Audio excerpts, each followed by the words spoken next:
Hello बच्चों, welcome to our YouTube channel. तो आज हम करेंगे स्टैंडर्ड 10th मैथ्स 1 अलजेब्रा का चैप्टर नंबर 3 जिसका नाम है अरिथमेटिक प्रोग्रेशन। उसको एपी भी बोलते हैं। हम लोग इसका प्रैक्टिस सेट 3.3 कर रहे थे, जिसके लेक्चर 1 में मैंने आपको क्वेश्चन 1 से लेके क्वेश्चन 6 कराया था। आज लेक्चर 2 में हम क्वेश्चन 7, 8, 9 करेंगे एंड प्रैक्टिस सेट 3.3 खत्म कर देंगे। अगर आपने पहले के वीडियोस नहीं देखे हैं तो राइट साइड में यहाँ पे ऊपर आई के बाजू में लिंक आएगा, उस पर क्लिक कीजिए।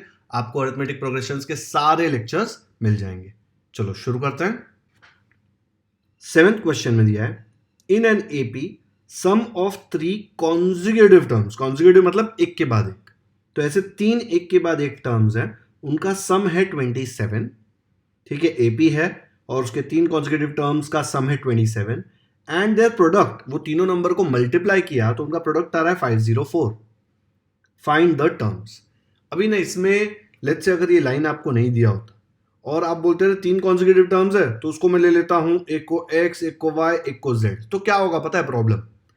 आपके पास 3 अननोन आएंगे, x, y, z 3 अननोन है, और एक इक्वेशन ये वाला है सम वाला, और एक इक्वेशन है प्रोडक्ट वाला। टोटल 2 इक्वेशन और 3 वेरिएबल। ये तो बड़ी नाइंसाफी है, ये सॉल्व ही नहीं होगा। जितने अननोन्स होंगे ना उतने इक्वेशन चाहिए। अगर अननोन 2 है तो 2 इक्वेशन आपको लगेंगे सॉल्व करने को। अगर 3 अननोन है तो 3 इक्वेशंस लगेंगे। तो जैसे ही आप एक्स वाई जेड लेंगे यहाँ पे आप फंस जाएंगे। ठीक है, तो आप एक्स वाई जेड ले ही नहीं सकते, क्योंकि लेके कुछ फायदा ही नहीं होगा, आंसर ही नहीं आएगा। तो एक्स वाई जेड मत सोचना है इसको। अब ये एक एपी है। एपी का प्रॉपर्टी क्या होता है? आपको पता है कि एपी के कोई भी 3 कॉन्जिक्यूटिव टर्म्स है, लेट्स से अपलू, बबलू, पपलू, तो इन तीनों के बीच में एक रिश्ता होगा। वो रिश्ता क्या होगा कि जब मैं बबलू में से अपलू माइनस करूंगा तो मुझे कांस्टेंट डिफरेंस आएगा, और मैं पपलू में से बबलू माइनस करूंगा तो भी कांस्टेंट डिफरेंस आएगा। क्यों आएगा? बिकॉज ये एपी है। ठीक है, तो ये रिलेशनशिप यूज करके मैं इसके वेरिएबल्स लूंगा। तो मैं क्या करता हूं, मैं 3 है ना, तो मैं बीच वाले टर्म को ए ले लेता हूं। ठीक है, उसका नेक्स्ट टर्म क्या आएगा, उसमें कॉमन डिफरेंस डी ऐड कर देंगे। उसके पहले वाला टर्म क्या आएगा, उसमें कॉमन डिफरेंस डी माइनस कर देंगे। ऐसा क्यों कर रहा है आपको समझेगा। पहले तो देख लो, इसमें से ये माइनस करके देखो, ए माइनस देख लो, T1, T2, T3। तो ये मैं कर रहा हूं T2 minus T1 which is a minus T1 कितना है, ए माइनस डी। दिख रहा है ना, T2 माइनस T1 कर रहे हैं हम लोग। फिर ब्रैकेट खोलो, ए माइनस ए, ये माइनस माइनस हो जाएगा प्लस, ए एक कट, क्या बचा डी। अब चेक करो T3 माइनस T2, तो मुझे मिलेगा T3 minus T2 equal to A plus D minus of A. T2 A है ना, ब्रैकेट डालने की जरूरत नहीं है, एक ही टर्म है। क्या हो जाएगा नेक्स्ट स्टेप में, ए कट हो जाएगा और बचेगा आपके पास सिर्फ डी।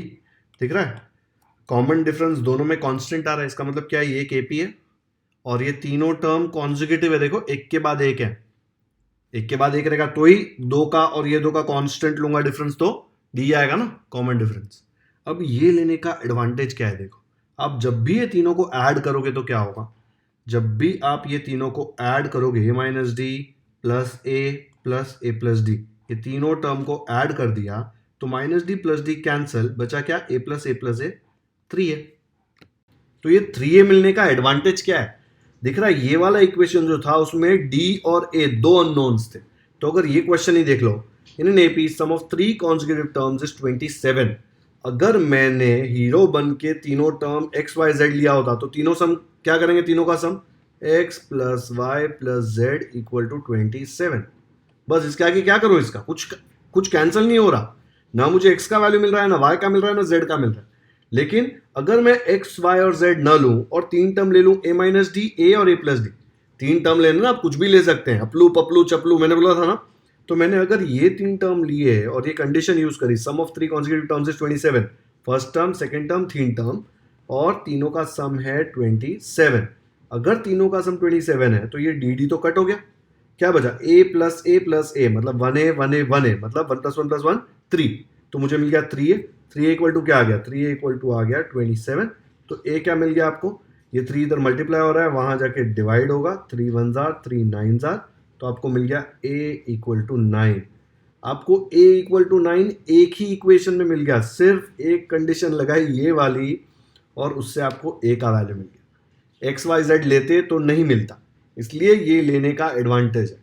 मैं ये नहीं बताता, सीधा बोल देता कह रहे लिखा है अज्यूम, चुपचाप अज्यूम कर लो तो भी चलता, लेकिन मैं आपको लॉजिक बता रहा हूं, कॉन्सेप्ट बता रहा हूं कि ये लेने के पीछे रीजन क्या है हमारा, ठीक है, क्योंकि इसमें जब ऐड करेंगे तो ये माइनस डी और ये प्लस डी कैंसिल हो जाता है। आया समझ में? तो हम लोग ये 3 टर्म इमेजिन करेंगे और अज्यूम करेंगे और उसके ऊपर से क्वेश्चन सॉल्व करेंगे। फर्स्ट कंडीशन तो मैंने ऐसे ही बता दिया आपको, तीनों को ऐड किया तो 27 दिया हुआ है, 3 27 आया, ए आ गया 27/3 विच इज इक्वल टू 9। अब ए मिल गया। अभी सेकेंड कंडीशन क्या दिया, and their product is 504। Product किसका, 1 2 3 तीनों का प्रोडक्ट करूं तो 504 आएगा। तो मैं क्या बोलता हूं भाई, ठीक है, a minus D into A plus D, तीनों का प्रोडक्ट किया तो मुझे आ रहा है 504। यही दिया ना क्वेश्चन में। अब ये देखो, ये और ये क्या है, a plus B A minus B formula याद है, तो यहाँ पे a minus B A plus B, इसको मल्टीप्लाई करेंगे तो क्या आएगा, a square minus B square. But यहाँ पे b के जगह पे क्या है, b के जगह पे है d, तो मैं इन दोनों को मल्टीप्लाई कर देता हूँ और a को साइड में रखता हूँ।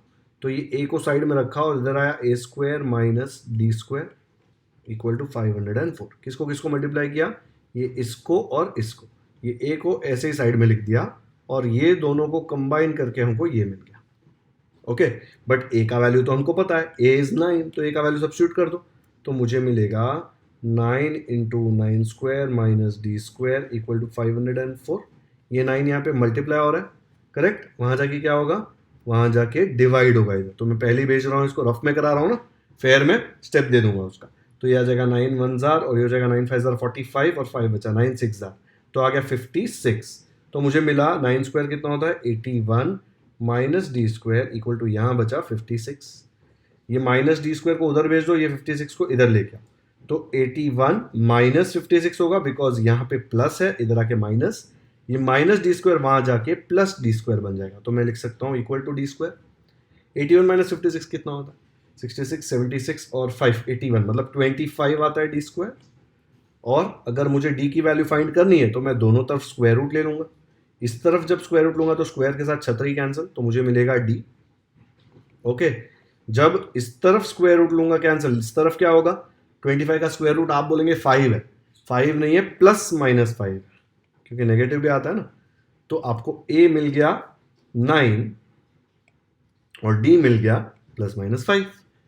तो एक बार प्लस 5 लेंगे और ये तीनों टर्म में सब्स्टिट्यूट करके वैल्यू निकालेंगे, और एक बार माइनस 5 लेंगे और वैल्यू निकालेंगे।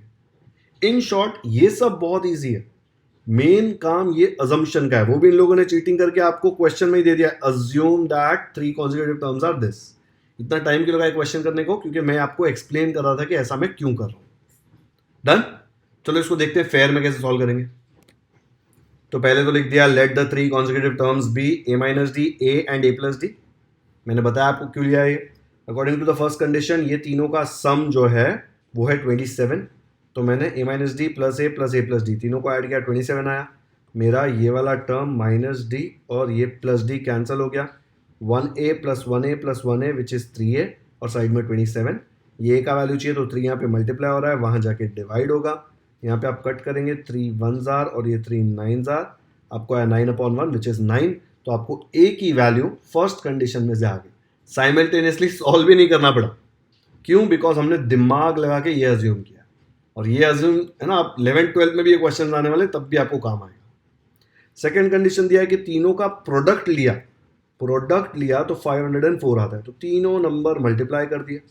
ये दो मैंने ग्रीन में क्यों लिखे हैं, बिकॉज ये देखो a minus B A plus b का फॉर्मूला है, तो क्या आ जाएगा a square minus B square, b के जगह पे यहाँ पे d है ना, तो फॉर्मूले में d स्क्वायर आएगा, ठीक है। और a क्या है अपना, a इधर लिख दिया, a का वैल्यू है 9, तो a की जगह 9 सब्स्टिट्यूट किया, बाकी सब ऐसे ही। यहाँ पे क्या आया 9 square minus D square, 9 square हो गया 81, डी स्क्वायर ऐसे, ये 9 यहाँ पे मल्टीप्लाई हो रहा है, नेक्स्ट स्टेप में वहाँ पे डिवाइड होगा। जब इसको कट करेंगे तो आएगा 9 1 जार 9 और 9 5 जार 45, फिर 54, 9 6 जार 54, तो आ गया 56/1 which is 56। Minus D square को उधर भेजा हुआ प्लस डी स्क्वायर, ये 56 यहाँ पे आया प्लस था, बन जाएगा माइनस, 81 माइनस 56 हो जाएगा 25, ठीक है। तो यहाँ पे ऐसा आएगा 25, तो पहले डी स्क्वायर लिखा फिर 25 का, दोनों तरफ स्क्वायर रूट लिया, यहाँ पे छतरी और स्क्वायर कैंसिल, बचा d, square root of 25 is plus minus 5, लिख देने का taking square root on both sides. Okay, अब आपके पास a की एक ही वैल्यू है 9, लेकिन d की दो वैल्यू है, तो हम लोग दो ऐसे कॉलम बना देंगे, एक जगह a इक्वल टू 9 और d इक्वल टू प्लस 5, और दूसरी जगह a तो 9 ही है लेकिन d कितना है भाई, d है -5। ओके, दो अलग बनाना पड़ेगा ना, क्योंकि d के आपके पास दो वैल्यू है, +5 और -5। फिर यहाँ पे क्या थे तीन variable, a minus d, a and a plus D, तो तीनों का वैल्यू निकाल लिया यहाँ पे, a minus d, a plus d, a के जगह पे 9 और d के जगह पे +5, ठीक है, बीच में माइनस है तो माइनस। फिर a इक्वल टू 9 है, a प्लस डी में a के जगह पे 9 और d के जगह पे 5, 9 माइनस 5 4, 9 और ये आ गया 9 प्लस 5 14, तो हमारे तीन नंबर्स आ गए 4 9 14। अब यहाँ पे d के जगह -5 डाला है, तो d के जगह पे -5 दिख रहा है हमें, ये माइनस के जगह माइनस और d के जगह पे -5। ये वाले माइनस में और ये वाले माइनस में कंफ्यूज मत होना, दोनों अलग अलग, इसलिए यहाँ पे देखो माइनस और ये माइनस, फिर माइनस माइनस हो जाएगा प्लस, 9 प्लस 5 आ जाएगा 14, a का वैल्यू तो 9 है, a प्लस डी कितना है, a के जगह पे 9 और d के जगह पे -5, ये बीच वाला प्लस तो प्लस ही रहेगा। अब प्लस और माइनस हो जाएगा माइनस, तो आपको मिलेगा 9 माइनस 5 विच इज 4। तो या तो तीनों नंबर है 4 9 14, या है 14 9 और 4, ठीक है, दिख रहा है दोनों उल्टा ऑर्डर, लेकिन फिर भी आपको दोनों आंसर लिखना पड़ेगा। तो आप आंसर क्या लिखेंगे, the 3 consecutive terms are 4 9 and 14, पहला a माइनस डी था, फिर a था, फिर a प्लस डी था, तो 4 9 एंड 14, और यहाँ पे और 14 9 एंड 4। तो इस तरह आपका पूरा सोल्यूशन हो गया। सबसे इंपॉर्टेंट है ये पार्ट, एकदम ध्यान से करोगे तो आपको समझ में आ जाएगा। वीडियो पॉज करो और फटाफट से कॉपी करो ये क्वेश्चन। नेक्स्ट करते हैं, 8th क्वेश्चन दिया है, find 4 consecutive terms in an AP whose sum is 12 and sum of third and fourth term is 14। अब यहाँ पे जो अज्यूम करने बोला है ना, ये एक्चुअली इतना अच्छा वे नहीं है, लेकिन अभी इन्होंने बोला है तो मैं यही यूज करके सॉल्व कराता हूँ। ये क्वेश्चन खत्म होगा, अगर आपको इंटरेस्ट है तो वो मैं उसको एक्स्ट्रा एक अलग अजम्पशन से भी बताऊंगा कि इसको कैसे सॉल्व कर सकते हैं, ठीक है। पहले ये देख लो, उसने बोला है लेट द 4 consecutive टर्म्स भी a minus d, a plus d, a plus 2d, ये चार चाहिए उसको। बोल रहा है सम इज 12, तो रफ में कर लेते हैं। तो चार टर्म अगर मैंने ये लिए तो इनका सम वो बोल रहा है 12 है, तो मैं लिख देता हूँ a minus D plus a plus है a प्लस डी, फिर है प्लस a प्लस 2d, ये चारों का सम है 12। ये माइनस डी और ये प्लस डी कैंसिल, बचा a plus a plus a plus a 4a और 2d plus 2d equal to 12। इसमें दिख रहा है 2 कॉमन है, तो 2 कॉमन ले लो, अंदर बचेगा 2a प्लस d। देखो ना, 4 को आप लिख सकते हो 2 इंटू 2, और यहाँ पे ऑलरेडी 2 है, तो दोनों का एक 2 आपने कॉमन ले लिया, तो यहाँ क्या बचा 2 और a, और यहाँ बचा खाली d, ठीक है, इक्वल टू 12। ये 2a प्लस डी लिख देता हूँ, और ये जो 2 इधर है वो उधर जाके डिवाइड होगा, यहाँ पे मल्टीप्लाई हो रहा है पूरे से, तो इक्वल टू 12 अपॉन 2, 2 1 जार 2 6 जार, तो आपको मिला 2a plus d is equal to 6। और एक कंडीशन दिया है sum of third and fourth term is 14, तो थर्ड टर्म क्या था a plus d, fourth term है a प्लस 2d, दोनों का सम करेंगे तो 14 आ रहा है, तो हम बोलेंगे ठीक है भाई, तो बोल रहा है तुम लोग तेरे पे यकीन करते हैं, a plus d plus a plus 2d equal to 14, a plus a हो जाएगा 2a, d प्लस 2d हो जाएगा 3d इक्वल टू 14। अभी आपको दो इक्वेशन मिल गए, 1 और 2, दोनों को सॉल्व करके आपको a और d की वैल्यू निकालनी है। तो यहाँ पे दिख रहा है इधर भी 2a और इधर भी 2a, दोनों जगह 2a, सब्ट्रैक्ट करोगे तो 2a कट जाएगा ना, पर बड़ा नंबर यहाँ पे, तो मैं 2 में से 1 को सब्ट्रैक्ट करूँगा, ठीक है। तो क्या मिलेगा मुझे, 2a प्लस 3d माइनस, क्या माइनस कर रहे हैं, 2a प्लस डी, ठीक है, 2a प्लस 3d कितना है 14, और ये है अपना 6, करेक्ट, 2a प्लस डी 6 है। ये माइनस किया, तो माइनस करेंगे तो साइन हो जाएगा चेंज, तो इधर माइनस, इधर भी माइनस, इधर भी माइनस, ठीक है, क्योंकि हम माइनस कर रहे हैं सब जगह साइन चेंज होगा, ये दोनों कट जाएगा। 3d माइनस 1d, ये प्लस नहीं है ना, अब तो माइनस, 3d माइनस 1d आ जाएगा 2d, और 14 माइनस 6 हो जाएगा 8। तो d की वैल्यू क्या आएगी, 2 यहाँ पे मल्टीप्लाई हो रहा है, वहाँ जाके डिवाइड होगा, तो मुझे मिलेगा 8 अपॉन 2, 2 1 जार 2 4 जार, d आ गया आपका 4।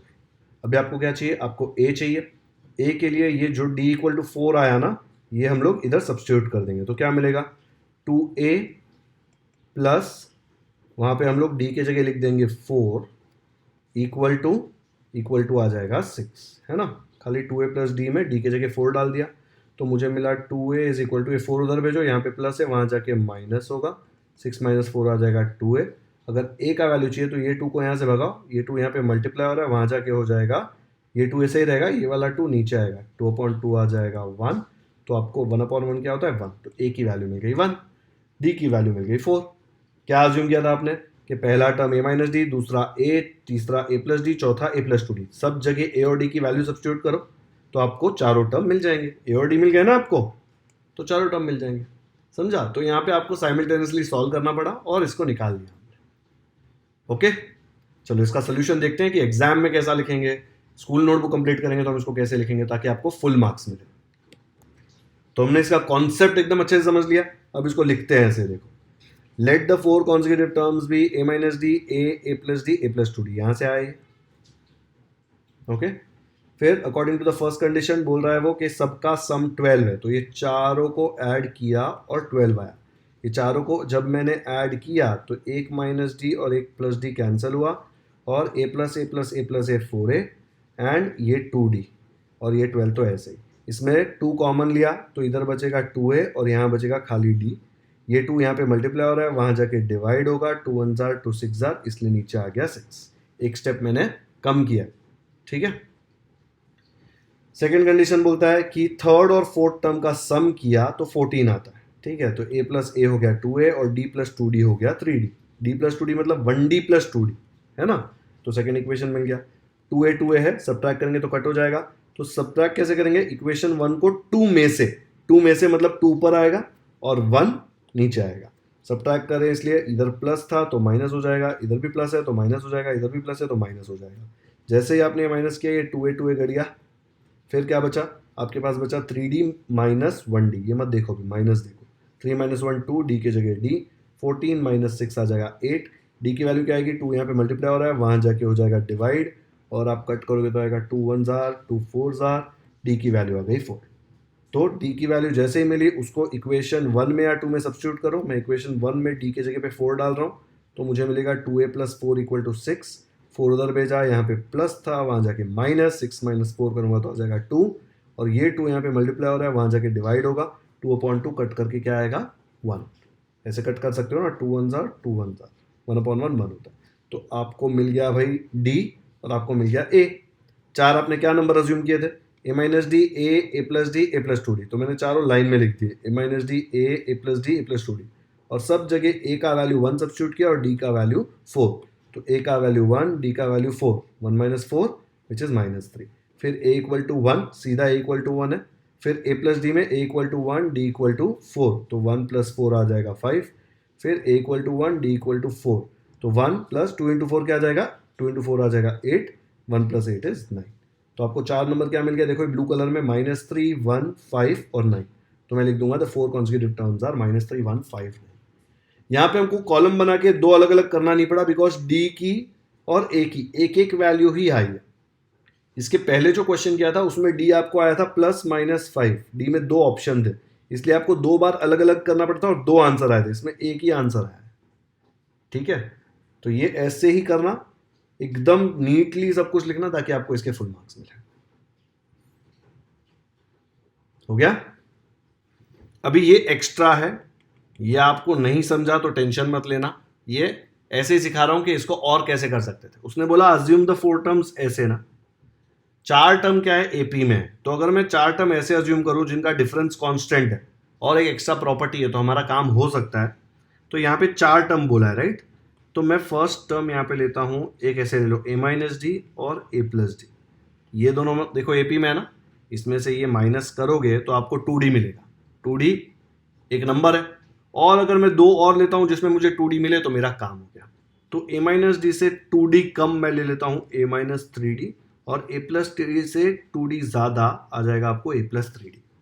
तो instead of using these 4 terms अगर मैं ये 4 लेता हूँ, ये सब एपी में, इसमें से ये माइनस करो तो आपको आएगा 2d, इसमें से ये माइनस करो तो आएगा 2d, इसमें से ये माइनस करो तो आएगा 2d, हर जगह 2d आएगा, कॉमन डिफरेंस कांस्टेंट रहेगा, ठीक है। तो ये 2D मिलेगा। इसका फायदा क्या है, जब आप 4 नंबर ऐसे लेंगे, अब उसने फर्स्ट कंडीशन दी है सम इज 12, तो जैसे ही मैं चारों को ऐड करूंगा तो -3D के साथ +3D कैंसिल, -D के साथ +D कैंसिल, तो आपको मिलेगा a+a+a 4a = 12। तो a मिलेगा 12/4 विच इज 3। ऐसा मत सोचो अरे सर यहाँ पे तो a = 3 आ रहा है, वहां तो हम लोग को a = कितना आया था भाई, a = 1 आया था, ये तो रॉन्ग हो गया। रॉन्ग नहीं, इसमें आपने जिस तरह नंबर अज्यूम किए वो अलग है और मैंने जिस तरह अज्यूम किए वो अलग है। तो a और d की वैल्यू आपको अलग आएगी, लेकिन फाइनल आंसर जो 4 नंबर का आएगा ना, वो आपको यही आएगा जो हमको यहां पे आया। आया समझ में? तो ये भी एक तरीका है करने का। ये चारों भी एपी में है, ये भी आप कर सकते हो। आपको ट्राई करना है तो आप नोटबुक में ट्राई करके देखो, 4 कॉन्जिक्यूटिव टर्म्स ये वाले ले लो, ताकि आपको साइमल्टेनियसली उसको इतना सॉल्व ना करना पड़े, ठीक है। ए और डी की वैल्यू अलग आएगी, फाइनल आंसर सेम आएगा और आपको इसके फुल मार्क्स मिलेंगे। लेकिन मैं अभी सजेस्ट कर रहा हूं कि आप लोग ये सिर्फ अपने प्रैक्टिस के लिए करो। अभी आप लोग यही वाला मेथड फॉलो करो, क्योंकि टेक्स्ट बुक में क्या सजेशन दिया हुआ है कि अज्यूम ये करना। एग्जाम में नहीं देंगे ऐसा, लेकिन टेक्स्ट बुक में सजेशन दिया है तो आप लोग यही करो, ठीक है। लेकिन जिन बच्चों को मैथ्स में बहुत ज्यादा इंटरेस्ट है, उनको लगता है अरे हर एक क्वेश्चन में अलग अलग मेथड से ट्राई करना चाहिए, तो वो ये 4 भी कर सकते हैं, ये एपी में है, ठीक है। चलो नेक्स्ट करते हैं। 9th क्वेश्चन दिया है, if the 9th term of an AP is 0, मतलब T9 = 0 ये दिया हुआ है, देन शो दैट, आपको प्रूव करना है 29th term is twice the 19th term. Twice मतलब 2 times multiply the 19th term. तो मैं अगर लिखूं तो इसको लिखूंगा 29th term is twice the 19th term. 19th term क्या होगा, T19। मतलब मुझे ये प्रूव करना है, ये मुझे दिया हुआ है। बहुत ही टाइम पास क्वेश्चन है। मुझे बताओ Tn का फॉर्मूला क्या है, a + n - 1d। अगर मुझे T9 निकालना है, देखो यहाँ पे T9 दिया हुआ है, तो क्या आएगा, a + 9 - 1d which is equal to a + 8d। T9 का वैल्यू क्या है, 0, तो इसके जगह डाल दिया 0। यहाँ से अगर मुझे a का वैल्यू निकालना है, +8d को उधर भेज दो, तो क्या मिलेगा, -8d = a। a इधर ही रहेगा, +8d खाली उधर गया, तो 0 - 8d, 0 - 8d क्या होता है, -8d। इसको ऐसे लिख सकता हूं, a = -8d लिख सकता हूं ना। मैंने खाली पूरा ऑर्डर ही चेंज कर दिया, ऐसे शिफ्ट नहीं किया है, साइन चेंज नहीं होगा। a इधर लिखने के बदले इधर लिख दिया, -8d इधर लिखने के बदले इधर लिख दिया, तो आपको मिल गया a = -8d। ये हो गया आपका इक्वेशन 1। वो बोल रहा है show that 29th term is twice the 19th term. तो अपन T19 निकालते हैं पहले। T19 क्या आएगा भाई, आपको फॉर्मूला पता है ना, a + 19 - 1d। 19 - 1 क्या होगा, 18d। तो मुझे मिलेगा a + 19 - 1 विच इज 18। 19 है ना इधर, 18d, ठीक है। a का वैल्यू क्या है, a का वैल्यू है -8d, तो इधर सब्सटीट्यूट कर दो, तो मुझे मिलेगा -8d + 18d। -8 + 18 आ जाएगा 10, साथ में d है दोनों के, तो d आएगा। तो आपको मिला T19 = 10d, है ना। अब आपको और क्या चाहिए, T29। T29 क्या आएगा, इधर देखो, यहाँ पे n के जगह पे मैं 29 डालूंगा, तो यहाँ पे भी 29 आएगा। 29 - 1 कितना होता है, 28। तो मुझे मिलेगा T29 = a + 28d।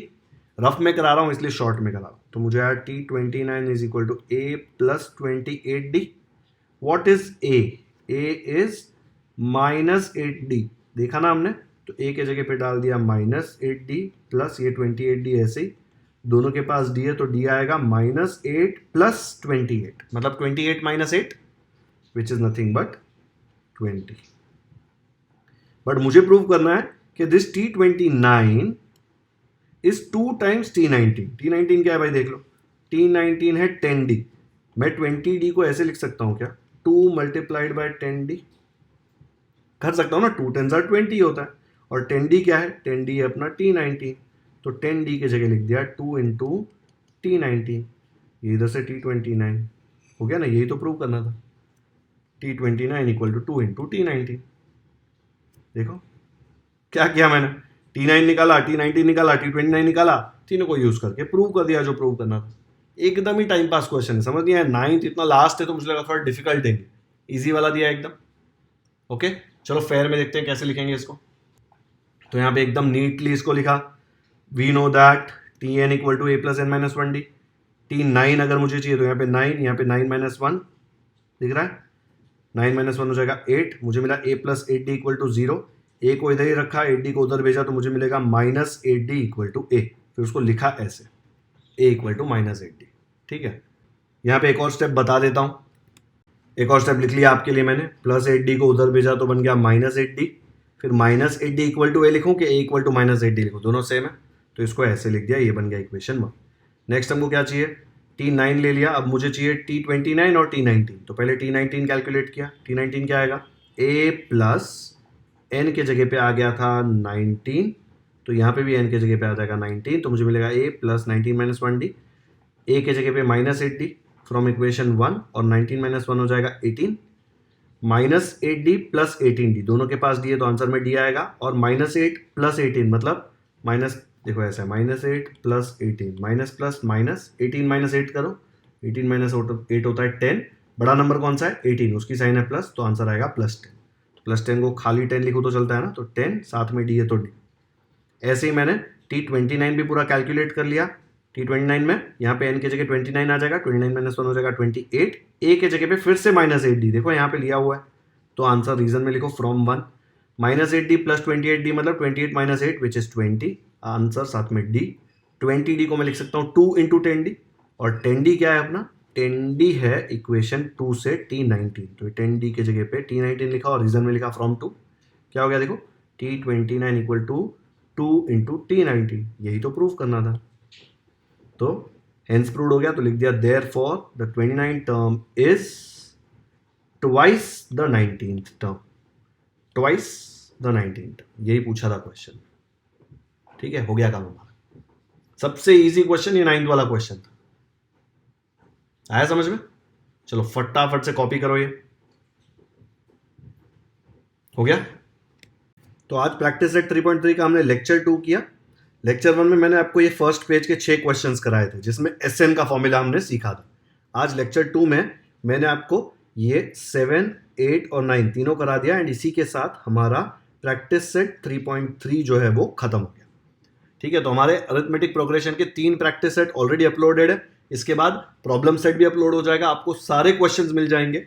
I hope इसका आपको जो कॉन्सेप्ट है एकदम क्लियर होगा। अच्छा, इसमें 3.4 में वर्ड प्रॉब्लम्स भी है, वो 3.4 के वर्ड प्रॉब्लम्स भी हम लोग एकदम डिटेल में हर एक क्वेश्चन करेंगे, कोशिश करेंगे कि एक वीडियो में आए, लेकिन वर्ड प्रॉब्लम्स है ना, बहुत बच्चों को डाउट होता है, तो मैं बहुत टाइम लेके अलग अलग चीज़ें सिखा के कराता हूँ, इसलिए मुझे ज़्यादा बड़ा वीडियो बनाना पड़ता है, तो हो सकता है 2 पार्ट्स में डिवाइड कर दूँ, 3 क्वेश्चन करके वो बता दूंगा आपको।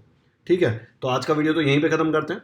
अगर वीडियो पसंद आया तो लाइक ज़रूर करें, लिंक अपने दोस्तों के साथ व्हाट्सएप पर शेयर करें ताकि उनको भी प्रैक्टिस सेट 3.3 और अरिथमेटिक प्रोग्रेशन का कॉन्सेप्ट जो बहुत इंपॉर्टेंट है वो अच्छे से समझ में आ जाए। अगर चैनल को सब्सक्राइब कर दिया है तो थैंक यू, नहीं किया है तो क्यों वेट कर रहे हो, कर लो सब्सक्राइब। इतने डिटेल में मैं गारंटी देता हूँ आपको कोई नहीं सिखाने वाला, एक आध क्वेश्चन करा के बाकी सब होमवर्क दे देंगे, एक क्वेश्चन एक मेथड से कराएंगे, एकदम रटे हुए स्टेप्स कराएंगे। यहाँ पे मैं आपको हर एक लाइन 2-2 बार एक्सप्लेन करता हूँ ताकि आपके दिमाग में घुस जाए। स्लो हो जाता है वीडियो, लेकिन आप एक बार देख लेंगे तो आपका काम बन जाएगा, ऐसे मैं कोशिश करता हूँ। सब्सक्राइब कर दो तो आपको सारे वीडियोस डिटेल में मिलते रहेंगे। उसके बाजू में बेल आइकन आएगा, वो भी क्लिक कर देना ताकि जैसे मैं वीडियो अपलोड करूँ या कोई क्वेश्चन पेपर का सोल्यूशन डालूँ या सॉल्व एग्जाम्पल्स अपलोड करूँ तो आपको सीधा नोटिफिकेशन आए और आप वो वीडियो मिस ना करें। कमेंट्स में मुझे जरूर बताएं कि आपको ये वीडियो कैसा लगा। Thank you so much for watching this video.